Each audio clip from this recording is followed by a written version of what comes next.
안녕하세요. 거룩과 순종으로 이 땅을 살아가는 우리 모두가 되길 축복합니다. 쉽고도 정확하게 알차고 재미있게 하나님의 말씀을 가슴 깊이 새기는 시간, 소문난 성경교실의 오택현 교수입니다.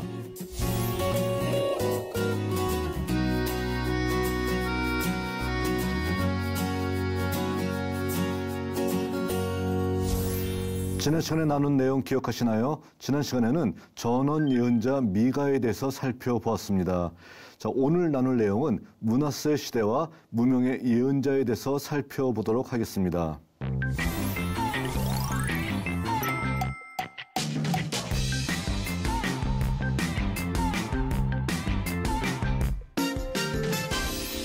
소예언서를 이야기하다 저희들 6번째 시간입니다. 이번 시간에는 므낫세 시대와 무명의 예언자에 대해서 살펴보도록 하겠습니다.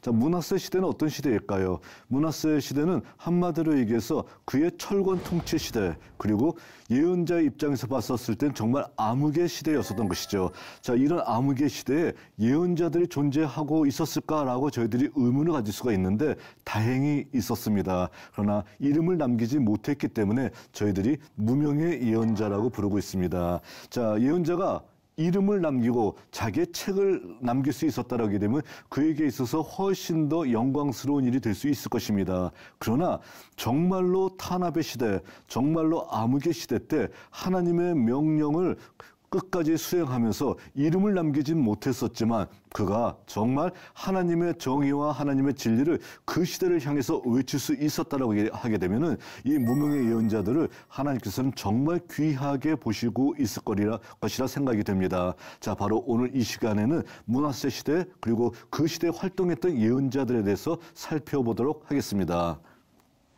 자, 주전 7세기가 종교의 암흑기인 이유는 바로 므낫세 왕 때문입니다. 므낫세는 697년에서 642년 주전 시대에 활동하면서 55년 동안 유다를 통치했었던 사람이었었는데 한마디로 얘기해서 유다를 우상의 소굴로 만들어버린 사람입니다. 자, 55년이라는 시간을 우리가 생각해 보게 되면은 자, 현재 2025년부터 55년 전은 언제일까요? 1970년대네요. 저도 초등학교 때고요. 이 방송을 듣고 있는 사람들 많은 분들은 태어나지도 않을 시대부터 누군가 우리나라를 다스렸는데 그 사람이 현재까지도 다스리고 있다라고 하게 되면 어떻게 될까요? 정말로 어떤 면에서는 끔찍한 시대가 될 수도 있다는 것입니다. 자, 그런데 바로 우상의 소굴로 만들어버리는 이런 나쁜 정책을 피면서 55년 동안 유다를 다스렸다라고 하게 되면 유다는 이 시기를 한마디로 뭐라고 평가하면 될까요? 여기 표현했던 대로 암흑기이다라고 표현할 수밖에 없다라는 것입니다. 자, 그러면 이 시대가 암흑기가 될 수밖에 없었던 이유를 저희들이 함께 살펴보도록 하겠습니다. 자, 므낫세 시대는 어떤 특징이 있냐면은 히스기야의 반아시리아 정책을 포기합니다. 자, 그의 아버지였었던 히스기야는 철저하게 반아시리아 정책을 폈습니다. 그런데 므낫세는 그 정책을 포기하고 철저한 친아시리아 정책을 추구합니다. 아버지가 반아시리아 정책을 펴서 아시리아로부터 침묵을 받고 백성들이 굉장히 싫어한다는 거예요. 그러니까 나는 철저하게 친아시리아 정책을 피겠다라고 천명했던 것이 바로 므낫세의 정책입니다. 또 히스기야의 종교 개혁을 중단하고 역행합니다. 그래서 반종교 개혁이라고 부르고 있죠. 히스기야가 했던 모든 종교 개혁을 다 중단하고 나는 우리 아버지가 했던 종교 개혁과 반대되는 정책으로만 피겠다 얘기하면서 종교 개혁을 역행했었던 그런 어떤 모습을 보였었고요. 그 결과 그가 55년 통치를 하고 지나간 다음에 살펴봤었더니 자, 유다가 한마디로 얘기해서 우상의 소굴로 되어버렸었던 이런 어떤 문제가 있었던 시대였었다고 볼 수 있다는 겁니다. 자, 그랬었을 때, 자, 히스기야의 종교개혁을 후퇴시켰었던 므낫세는 한마디로 해서 어떤 정책을 폈기 때문에 히스기야의 종교개혁이 후퇴되었냐라는 거예요. 한마디로 그는 산당을 다시 세웁니다. 자, 모든 종교 개혁자들 가운데서 히스기야 그리고 요시야 이 두 명의 왕이 굉장히 칭찬을 받은 이유는 뭘까요? 유다의 왕 가운데서 산당을 모두 제거한 왕은 없었다라는 거예요. 그런데 오로지 요시야, 히스기야만이 산당을 제거하고 철저한 종교 개혁을 펼쳐서 하나님께서 가장 칭찬하시는 왕이 두 사람입니다. 자, 그런데 바로 므낫세는 히스기야가 다 없애버렸던 산당을 다시 세우면서 한마디로 히스기야의 종교개혁을 역행하게 됩니다. 자, 산당은 한마디로 뭐냐면은 지방 성소예요. 그래서 산당을 세우는 일은 제2중앙화를 강조하고 있는 신명기 신앙에 역행하는 일입니다. 신명기 신앙은 모든 산당을 부셔버리고 예루살렘 한 군데 모여서만 예배드려라 라는 것이 신명기의 신학이에요. 자, 그런데 히스기야의 종교개혁도 바로 그런 취지에서 철저하게 모든 산당을 다 허물었던 것입니다. 그런데 자, 우리가 한번 생각을 한번 해보면 쉽게 이해할 수가 있습니다. 사람들이 예루살렘 한 군데 모였으면 예배드려. 그리고 너희들이 각자 나름대로 예배드리는 모든 지방 성소는 허물어 버려야 돼 하면은 사람들이 좋아할까요? 싫어할까요? 백성들은 굉장히 싫어한다는 겁니다. 그러니까 거꾸로 산당을 다시 세우게 되면 어떻게 할까요? 백성들이 굉장히 좋아한다는 겁니다. 자, 그러니까 므낫세는 백성들이 좋아하는 산당을 다시 세웠던 것이고요. 히스기야는 하나님의 명령에 따라서 백성들은 싫어한다 할지라도 산당을 허물어버린 왕이라고 얘기할 수 있다는 것입니다. 자, 그렇기 때문에 므낫세는 백성을 위한 왕이었었고요. 히스기야는 하나님을 두려워하는 왕이었었다는 것입니다. 백성들이 산당에서 예배드리는 것을 선호했기 때문에 므낫세는 산당을 세웠다는 것입니다. 자, 그러나 하나님께서는 정말로 므낫세를 책망할 수밖에 없었다는 것입니다. 자, 그리고 아시리아의 1월 성신의 제단을 다시 세웠습니다. 자, 그는 한마디로 히스기야는 반아시리아 정책을 폈는데 므낫세는 친아시리아 정책을 폈잖아요. 그러니까 당연히 아시리아의 1월 성신의 제단을 다시 세우고요. 또 아시리아에게 일정한 종을 다시 바치면서 아시리아의 보호를 받는 어떤 경우가 있었다는 것입니다. 자, 아시리아 1월 성신의 제단을 다 허물어뜨렸었던 히스기야는 아시리아의 침략을 2번 이상 받았습니다. 자, 그런데 므낫세는 어떻게 되겠나요? 아시리아 1월 성신의 제단을 다시 세우니까 아시리아가 므낫세가 다스리고 있는 동안에는 자, 이집트나 구스, 에디오피아를 2차례 전쟁을 치르기 위해서 지나갔다는 거예요. 그런데 아시리아가 유다의 영토를 지나갔음에도 불구하고 유다가 별다른 피해를 받지 않았습니다. 왜? 자기한테 조공을 바치는 나라이니까 그 나라를 침략할 이유가 전혀 없잖아요. 지나가기만 하면 되는 거예요. 자, 그래서 아시리아가 그 2차례나 유다 영토를 지나갔음에도 불구하고 아시리아의 침략을 피할 수 있었었다. 그러니까 백성들이 좋아할까요? 싫어할까요? 하나님은 므낫세를 정말로 책망하지만 백성들은 므낫세를 좋아할 수밖에 없는 상황이 바로 이런 상황이었다는 것입니다. 자, 주전 7세기 아시리아가 이집트와 그리고 또 구스 지역을 침략합니다. 자, 아시리아 수도 니느웨에서요. 자, 여기에서 이와 같이 이집트를 치기 위해서 전쟁을 벌입니다. 그랬을 때 당연히 이쪽 유다의 영토를 지날 수밖에 없었었는데 유다의 영토를 지날 때 므낫세가 어떻게 할까요? 이 바닷길까지 마중 나와서 아시리아 왕한테 조공을 바치고 잘 다녀오세요 라고 고개를 숙입니다. 그러면 어떻게 될까요? 아시리아가 유다를 침략할 이유가 있을까요? 전혀 없다는 것이죠. 그러니까 유다는 전쟁을 피해서 살 수가 있었다는 것입니다. 1월 성신의 제단을 세우고 우상을 섬길지언정 전쟁을 피할 수가 있었다라는 겁니다. 자, 그러면 백성들은 어떻게 할까요? 백성들은 히스기야를 좋아할까요? 므낫세를 좋아할까요? 므낫세를 더 좋아할 수밖에 없었다라는 것입니다. 자, 그러니까 우리가 이런 말 하잖아요. 너는 하나님을 명령을 따라서 하나님의 뜻대로 행할 거야? 아니면 사람의 길을 걸어갈 거야? 얘기했었을 때 많은 사람들은 어떻게 합니까? 사람이 좋은 길을 선택하고 사람에게 줄 수지 하나님 앞에 줄 수는 사람이 드문 이유가 바로 이와 같은 이유 때문이라고 얘기할 수 있다는 것입니다. 자, 그리고 또 므낫세는 어떤 것도 하냐면요.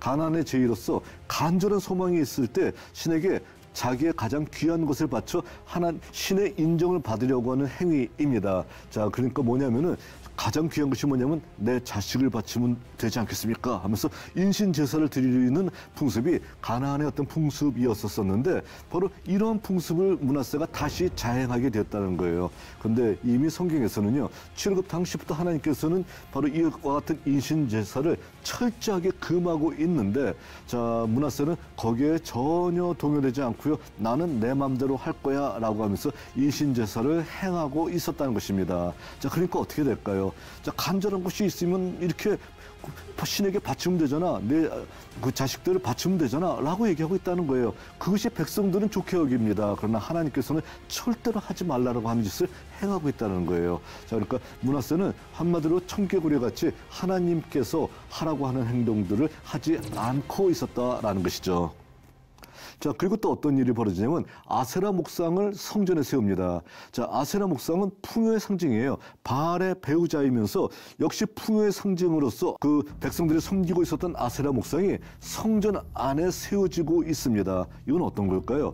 멸망을 초래할 만한 죄악이라고 얘기할 수 있습니다. 자, 아세라 목상을 감히 성전에 세웠다라는 거, 이거는 정말 뭐 한마디로 여기서 미치지 않으면 하지 못할 짓이고요. 멸망할 수밖에 없는 행동이었다라는 것입니다. 자, 포로기 선지자였었던 에스겔도요. 그가 에스겔 8장에서 10장서에 보게 되면은 바벨론에서 환상 중에 예루살렘에 온 기록이 나와 있어요. 그때 북향한 문에, 북쪽으로 향하는 문에 뭐가 있었냐면은 시기, 질투를 격발시키는 우상이 서 있었다라고 표현하고 있습니다. 자, 그렇게 시기와 질투를 일으키는 그 우상이 무엇이냐면 바로 아세라 목상이라고 하는 것이죠. 그러니까 그 아세라 목상이 성전 안에 세워져 있었던 것은 에스겔서를 통해서도 나타나고 있는데 그 모든 것이 므낫세 시절부터 있었던 모습이었었다는 겁니다. 자, 그러니까 이것이 성전 안에 있었던 것은 무엇을 얘기하고 있는 건가요? 하나님과 더불어서 혼합 종교를 섬기고 있었다라는 것을 얘기하고 있는 것이고요. 그리고 이 아세라 목상으로 말미암아서 무엇을 얘기하고 있냐면은 성전 안에서 너희가 정말 간절하게 바라라는 거예요. 간절하게 바라면은 아세라 목상이 이루어준다라는 겁니다. 그러니까 어떻게 될까요? 자, 여호와 하나님이 인기가 있을까요? 아세라 목상이 인기가 있을까요? 아세라 목상이 더 인기가 있을 수밖에 없다라는 거예요. 왜 그러냐면은 간절하게 바라는 것이 있다라고 하게 되면은 한마디로 그 신에 가서 아세라에 가서 절하고 간절히 구하면은 이루어준다라는 것을 얘기하고 있는 거니까 얼마나 혼합 종교가 뿌리 깊게 내려가 있었었고 하나님께서 하지 말라는 짓을 골라가면서 하고 있었었던 므낫세 시절의 어떤 모습을 우리들에게 보여주고 있다라고 얘기할 수 있다는 것입니다. 자, 이를 그림으로 표현하게 되면 이와 같이 표현할 수 있어요. 자, 북향한 문에 아세라 목상이 서 있습니다. 백성들이 거기 가서 간절하게 구하고 있다라는 거예요. 바로 이런 모습들을 얘기하고 있다는 겁니다. 자, 무엇을 이루어 주시옵소서라고 기도하는 어떤 우리들의 모습. 자, 내가 어떤 삶을 사는지, 하나님의 진리 안에서 사는지 밖에서 사는지 상관없어요. 그냥 그저 우리 하나님 앞에 가서 주시옵소서라고 구하면 다 된다, 이루어 주신다라고 얘기하고 있는 이런 기복주의 기독교, 이거는 분명히 우상입니다. 이거는 잘못된 아세라라고 얘기할 수 있는데, 자, 이 당시에도 마찬가지로 이러한 아세라가 바로 성전 안에 서 있었다는 것이죠. 이것은 있을 수 없는 행위이고요. 므낫세 시대를 하나님께서 책망하시는 데 있어서 이 아세라의 존재도 정말 커다란 역할을 감당할 수밖에 없었다라는 것입니다.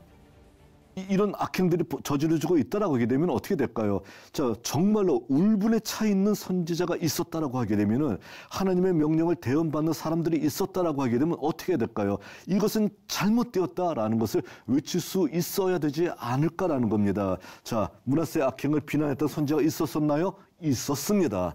물론 있었습니다. 이게 자랑스러운 역사라는 거예요. 자, 막 무섭게 너희들 만일에 내 잘못을 외치면 다 가만두지 않는다, 죽인다라고 했었을 때, 자, 한마디로 두려워서 뒤로 숨는다라고 하게 되면 진정한 하나님의 선지자라고 얘기할 수 없겠죠. 자, 한마디로 이런 상황 속에서 하나님의 선지자가 있었었는데 그들의 이름을 남기지는 못했습니다. 왜 그러냐면은 그들의 기록을 므낫세가 하지 않았기 때문에 그래요. 죽이기만 했었지 그것을 남기지 않았기 때문에 그들의 이름은 없습니다. 그러나 그들의 행동은 분명하게 성경에 기록이 되어 있습니다. 자, 어떻게 되어 있냐면 하나님께서 선지자들에게 므낫세의 악행을 바라보면서 이와 같이 외치라라고 하나님께서 명령하십니다. 뭐라고 얘기하냐면은 유다 왕 므낫세가 이 가증한 일과 악을 행함이 그 전에 있었던 아모리 사람의 행위보다 더욱 심하다. 자, 아모리 사람은 가나안 사람이잖아요. 자, 이런 사람들보다 훨씬 더 심하게 악행을 저지르고 있다 얘기하면서 또 그들의 우상으로 유다를 범죄하게 하였도다. 그러므로 이스라엘의 하나님 여호와가 말하노니 내가 이제 예루살렘과 유다에 재앙을 내리리니 듣는 자마다 두 귀가 울릴 것이다 얘기하면서 하나님의 말씀을 대언하는 선지자가 이와 같이 멋있는 예언을 했다는 겁니다. 므낫세가 너무도 죄를 저질렀고 우상 숭배를 만연하게 만들었기 때문에 그가 다스리는 동안 하나님의 무서운 심판이 유다 땅에 내리게 될 수밖에 없을 것이다 라면서 무서운 재앙의 심판을 그들에게 외쳤다라는 것입니다. 자, 이 모습들, 이런 예언의 메시지가 없었다라고 하게 되면은 주전 7세기 므낫세 시절은 한마디로 오욕의 역사로서 남아있을 수밖에 없을 것입니다. 우리가 어느 때나 그렇잖아요. 옳지 못한 사람들이 나라에서 나라를 다스리고 있고 나라에서 큰 힘을 휘두를 때 그 안에서 정말 이름 없이 빛도 없이 저항하고 옳은 정의와 진리를 외쳤던 사람들의 모습을 우리가 역사를 통해서 살펴보게 되면 우리 역사에 있어서 그것은 뭐가 될까요? 자랑스러운 역사가 될 수밖에 없지 않습니까? 우리가 특별히 일제시대 때 독립운동을 하기 위해서 정말 그 어려운 환경 속에서 끊임없이 싸웠던 그들의 역사를 우리가 귀하게 생각하듯이 마찬가지로 이런 시절에 이름은 남기지 못했지만 하나님의 명령을 강력하게 외쳤었던 이런 선지자들의 모습은 우리들에게 있어서 정말 자랑스러운 역사로서 기억을 할 수밖에 없을 것입니다. 이들의 예언의 메시지는 계속 이어집니다. 이들은 뭐라고 얘기하냐면은 내가 사마리아의 잰 줄과 아합의 집을 달인 보던 추를 예루살렘에 베풀고 또 사람이 그릇을 씻어 엎음같이 예루살렘을 씻어 버릴지어다. 내가 나의 기업에서 남은 자들을 버려 그들의 원수의 손에 넘긴즉 그들이 모든 원수에게 노략거리와 겁탈거리가 되리니 이는 애굽에서 나온 그의 조상 때부터 오늘까지 내가 보기에 악을 행하여 나의 진노를 일으켰음이라 하셨더라 얘기합니다. 여호와께서 이같이 명령하라 얘기하면서 너희들 이와 같이 모든 예루살렘을 우상의 소굴로 만들었기 때문에 너희들은 반드시 멸망할 수밖에 없을 것이다. 내가 너희들을 절대로 가만두지 않을 것이다 라는 바로 이러한 예언을 선지자가 외쳤다라는 것입니다. 자, 이렇게 선지자가 외쳤을 때 므낫세도 반응을 해야 될 거 아니에요. 므낫세의 반응은 어떻게 반응이 나왔을까요? 므낫세가 유다에게 범죄하게 하여 여호와께서 보시기에 악을 행한 것 외에도 무지한 자의 피를 심히 많이 흘려 예루살렘 이 끝에서 저 끝까지 가득하게 하였더라 이렇게 표현하고 있습니다. 므낫세가 한마디로 악을 행하여서 무지한 자의 피를 심히 많이 흘렸다라고 얘기하고 있습니다. 그러니까 무지한 사람을 많이 죽였다라는 것을 표현하고 있겠죠. 그래서 한마디로 그 피가 어느 정도였으냐면 예루살렘 이 끝에서 저 끝까지 가득할 정도로 한마디로 피 비린내 나는 어떤 사륙을 저질렀던 것이 므낫세이다라고 표현하고 있습니다. 아마 이 당시에 하나님의 명령을 올바르게 외쳤었던 이와 같이 심판의 메시지를 외쳤던 예언자들이 므낫세에 의해서 죽임당했던 현실을 보여주고 있는 모습이라고 얘기할 수 있을 것 같습니다. 자, 그렇지만 이와 같은 어떤 선지자들에 대해서 하나님께서는 어떻게 평가하실까요? 바로 그의 이름이 남지는 않았었지만 자, 내가 너를 기억한다라는 것이 바로 여기 나타나고 있다는 것입니다. 저희들이 잘 알고 있는 어떤 CCM 찬양 가운데 이런 찬양이 있죠. 저 멀리 뵈는 나의 시온성. 여러분들 다 잘 알고 있는 어떤 찬양일 거예요. 2절 가사에 어떻게 되어 있나요? 아득한 나의 갈 길 다가고 저 동산에서 편히 쉴 때 내 고생하는 모든 일들을 주께서 아시리라는 것이잖아요. 자, 다른 거 필요 없죠. 우리는 누가 알아주는 것 다 필요 없고요. 주님께서 아시면 되잖아요. 자, 마찬가지로 무명의 예언자들의 메시지가 이름을 남기지 못했다 할지라도 뭐예요? 주님께서 아시면 되잖아요. 성경에 이렇게 표현하고 있잖아요. 자, 그러니까 이들의 수고는 엘리야, 엘리사의 수고 못지않게 하나님께서 기억하고 계신다라는 것을 우리가 분명히 기억해야 될 것입니다. 이랬었을 때 므낫세는 하나님의 말씀을 외치던 선지자를 죽이며 철권 통치를 이어갔습니다. 자, 그렇기 때문에 므낫세 시절에 자신의 이름으로 문서를 밝혔던 예언자들은 나타나지 않았습니다. 자, 그러니까 선지자가 있었어요. 그리고 또 외친 내용들도 우리가 확인해 봤습니다. 그런데 이름을 남기진 못했습니다. 바로 이거예요. 자, 그러니까 하나님께서 아시고 그 시절에 그럼에도 불구하고 자기 목숨 버려가며 최선을 다해 하나님의 말씀을 외쳤던 선지자들이 있었다는 것을 우리들에게 보여주고 있습니다. 자, 이후에는 어떻게 될까요? 이후에는요, 므낫세가 천년만년 살지는 못할 거 아니에요. 자, 이후에 므낫세의 아들이었었던 아몬이 왕이 오릅니다. 642년에 왕이 올라서 2년 동안을 치리합니다. 그런데 이때 신하들에 의해서 죽임을 당해요. 신하들이 이 아몬을 죽이고요, 자기들이 왕이 되려고 해요. 그런데 유다는 어때요? 유다는 다윗 왕조 아니면 안 되잖아요. 그러니까 백성들이 자, 백성들이는 히브리어로 암하레츠 이렇게 표현되어 있습니다. 그러니까 땅의 사람들이 일어나서 신하들을 다 몰아내고 그들을 죽이고요. 8살밖에 안 되는 요시야를 왕위에 오르게 만듭니다. 자, 그러니까 그 므낫세 아들인 아몬은 신하들에서 죽임당하고요. 그 신하들은 백성들에서 죽임당하고요. 640년에 자, 아몬의 아들이었었던 8살밖에 안 되는 요시야가 왕위에 오릅니다. 자, 8살이라고 하게 되면 인지 능력이 있다라고 볼 수 있을까요? 전혀 없잖아요. 자, 한마디로 표현하게 되면 엄마 손잡고 다닐 만한 그런 나이지 국사를 볼 나이는 아니에요. 그러니까 이 당시에는 어떻게 될까? 요시야가 별다른 행정하지 않고 수렴 참정 당할 수밖에 없었던 상황입니다. 자, 8살에 왕이 올라서 제위 18년인 주전 622년에 종교개혁을 단행합니다. 그러니까 요시야가 종교개혁을 단행했던 것은 몇 살이냐면 26살. 26세라고 하게 되면 충분하게 이런 것을 할 수 있는 능력이 되잖아요. 자, 그러니까 제18년 동안에는 별다른 행동이 없다가 자, 이제 그 기간에 많은 것을 깨닫고 26살이 되었던 제위 18년에 종교개혁을 단행하게 된다는 겁니다. 그러면은요, 자, 요시야 시절은 둘로 나눠볼 수가 있을 것 같아요. 종교개혁 이전 시기와 종교개혁 이후 시기로 나눠볼 수 있을 것 같습니다. 그리고 종교개혁 이전 시기에는 아직도 므낫세의 전통이 흐르고 있었던 시대라고 볼 수 있고요.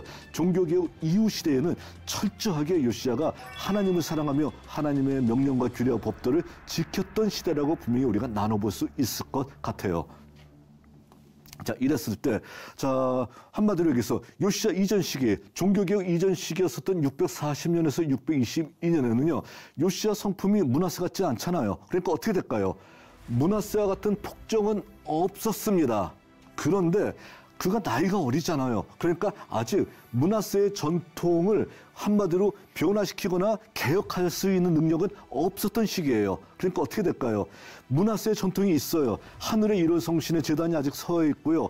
또 바알과 아세라를 아직도 섬기고 있었던 그런 시기입니다. 그런데 어때요? 그런데 므낫세와 같은 철권 통치, 므낫세와 같이 사람을 죽이면서 예루살렘을 핏빛으로 물드는 이런 일은 없었다라는 것입니다. 자, 그러니까 한마디로 이 시기는 어때요? 므낫세의 전통은 흐르고 있지만 므낫세 같은 폭정은 없었던 시기가 바로 640년에서 622년까지를 볼 수 있고요. 자, 그리고 종교개혁 이전 시대에는 당연히 그러니까 어떻게 될까요? 폭정이 없었으니까 그때 하나님의 명령을 외치는 선지자들이 나타났다는 겁니다. 그러면서 자기 이름으로써 문서를 썼던 문서 예언자들이 어느 시절에 나타났냐면 바로 640년에서 622년 요 사이에 등장하게 되었다라는 거예요. 자, 그러니까 바로 이 당시에 메시지를 외치는 선지자는 어떻게 메시지를 외칠까요? 자, 므낫세 시절과 같이 너희들 왜 바알을 섬기냐? 너희들 왜 아세라를 섬기고 있고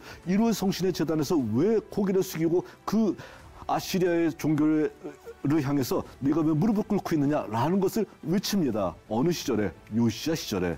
그러나 요시야 시절이지만 어느 때이기 때문에 종교개혁 이전 시기였었기 때문에 요시야가 아직 철저한 종교개혁을 단행하기 전이에요. 그러니까 이렇게 외치는 것이 가능할 수 있었다라는 것입니다. 종교개혁을 하고 난 다음에 어떤 일이 벌어질까요?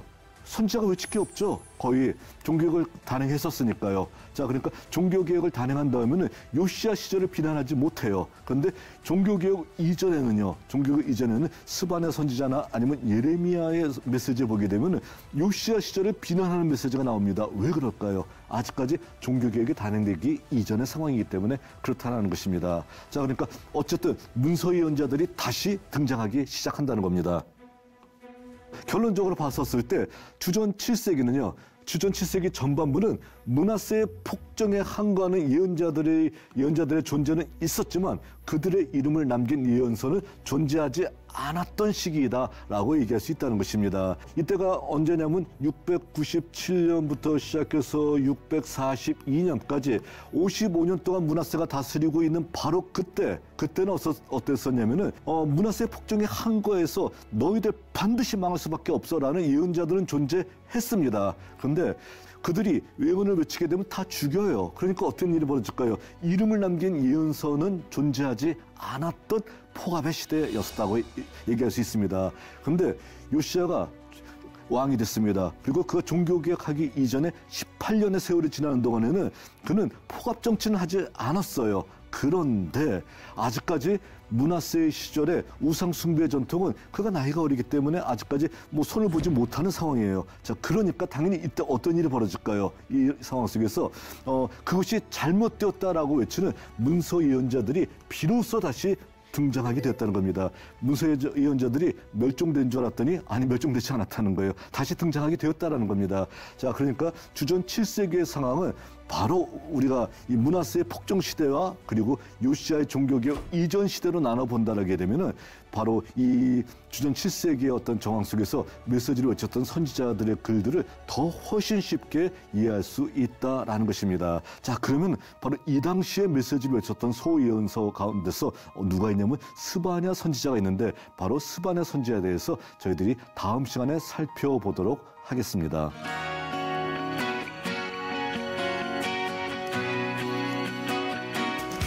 여러분, 유익한 시간이 되셨나요? 오늘 수업은 유튜브를 통해 다시 볼 수 있습니다.